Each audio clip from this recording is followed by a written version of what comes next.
me, Squiz Got Jeans. I'm back. I'm back in the place to be. Sorry it took us so long to make another tutorial. Actually been learning a lot of stuff about mixing and mastering, and just trying to get a lot better at the trade.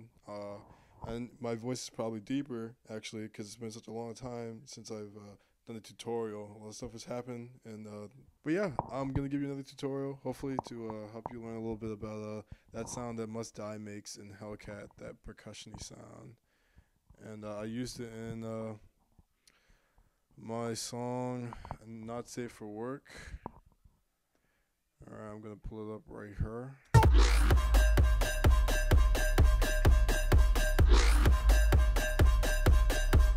And it's this sound right here, but it's just a demo. But yeah, I'm gonna put a compressor on it so I can hear it better. It's for me, okay? Not everything's for you guys. I gotta hear my own work so I can work. There we go.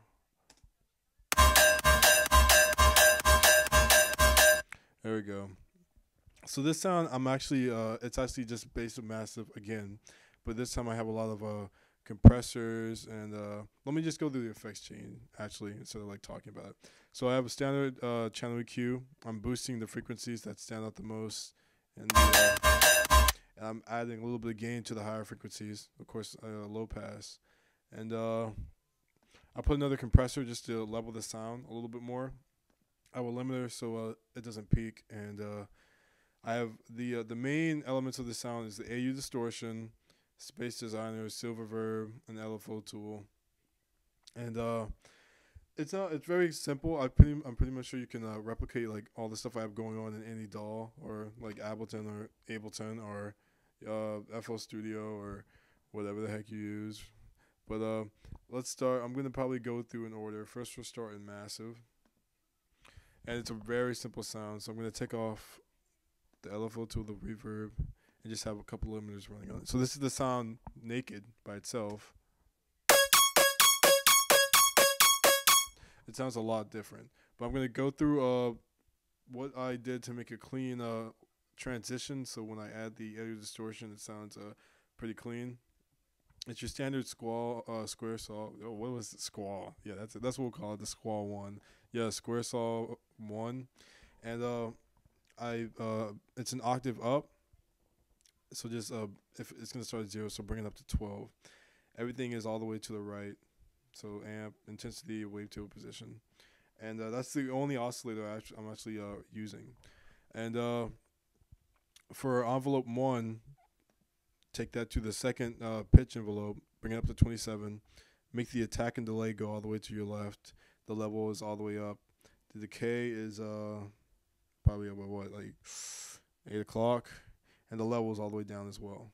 So it needs to look like this. So just drag it over, push up. It would start at 0, so bring it up to 27. And that's simple. The next thing you're gonna do is you're gonna go to envelope 1 again.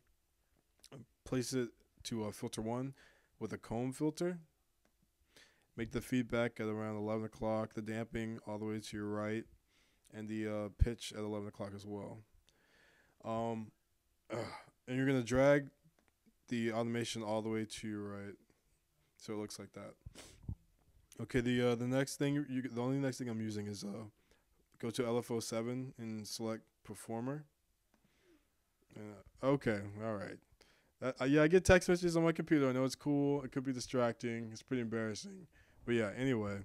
What you're going to do is you're going to drag this to the top of the pitch envelope 1, boost it to 12. And it's really, I just have this one note playing. So it's just this note you can watch.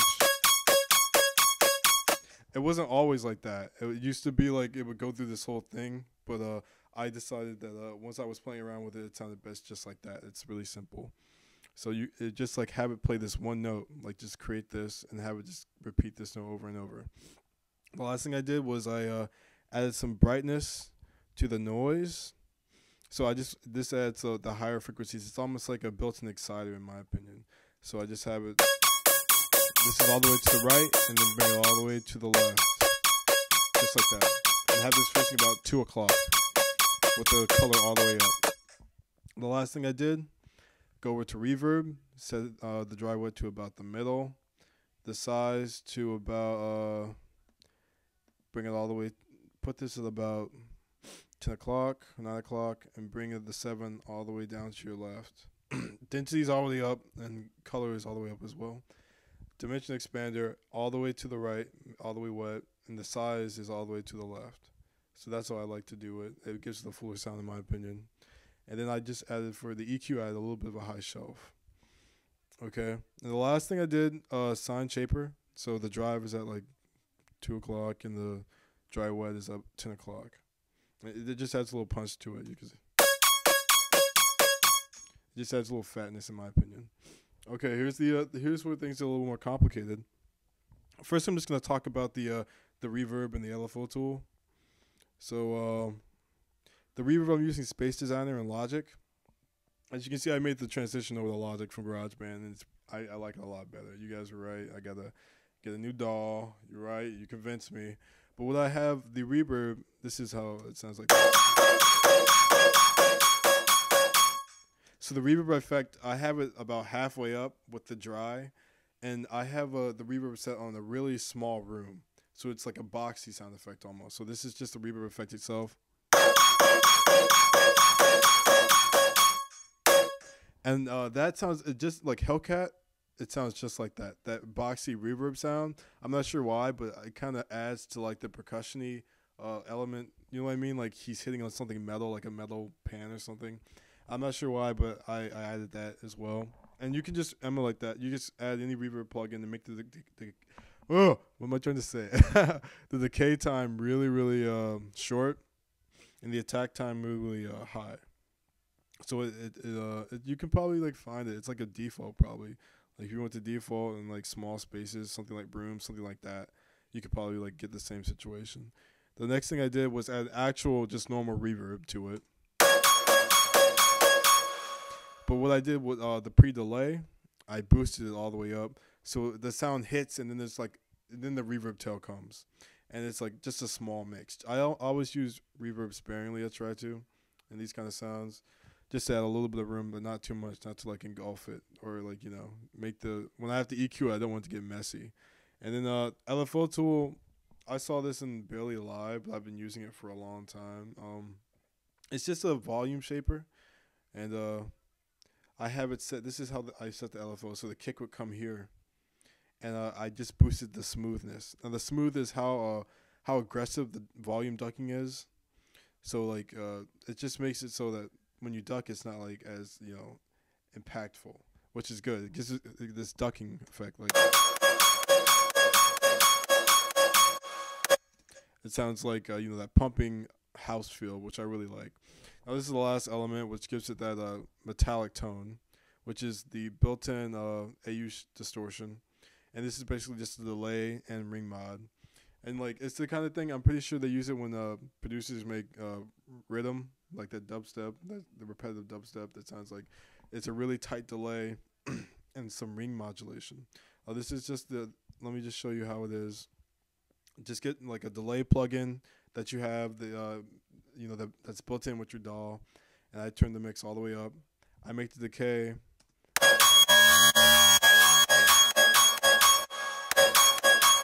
I make how long the delay lasts. I make it to about 4.6 because I want it to like you can still feel the punchiness of like someone hitting like a metal can or something like that. So I put it pretty low, decently low, and the delay that how fast the sound hits back at it, that echo is really short. It's at 13.34 milliseconds. So it gets the sound. So right now it's not that noticeable, but when you couple that with the ring modulator, now it's really cool because we still have all the delay and ring modulation going on, but it still has the characteristics of like the sound we made in Massive. It's still pretty clear and clean, and that's why I didn't use the modulator within Massive itself. I just wanted to use this third party like on top of Massive. I think it gives it a cleaner sound. That's just my opinion though. If you could make this whole thing and you're just using the modulation oscillator, that'd be incredible. But that's what I decided to do for this sound. And for frequency of the ring modulator, I put up to 486. So I'm pretty sure all ring modulators are pretty universal. I'm not sure. I think so. So if you just copy the hertz, you should be in good shape. Like if you have a situation, like comment in the comment section and let me know, and we can try and work through that and find a solution. And so everything combined, and that's that sound. Oh crap! Hold on. Eee. I have to use this Hijack Pro thing to get the audio for the sound. Yeah. The second part, I've coupled it with this sound, and that's just a percussion sound I made in Massive. I EQ'd it in Ozone, and I just took out like I still wanted to have like the deep sound, so I just like took out key like bass elements, and I kept the whole thing like straight. Now I'm not sure if that's like smart, but that's how I think it gave it the best sound for this particular song, because I didn't want it to be overwhelming. Just wanted to give it a little more punch. And then another channel EQ. I probably didn't. I just like. I don't think I really used that much. I think I was trying to like see if it needed any more like boosting, but apparently it did it. And again, we got the LFO tool for the automation with the kick, and so that's simple. For this sound, I'm actually probably just gonna. It's pretty simple itself as well. Okay, so this is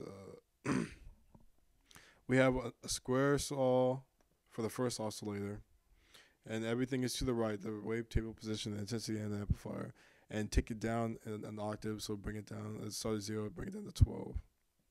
And then for envelope 1 or whatever, put it on your second pitch envelope, and bring it up to 12. I have it at 0.9, it doesn't matter, just like around 12, okay? And for that, delay is all the way down, attack is all the way down, level is all the way up, decay is at 10 o'clock, and level is all the way down. So it should look like this. Now go to the next oscillator as another square saw. Bring it down 2 octaves.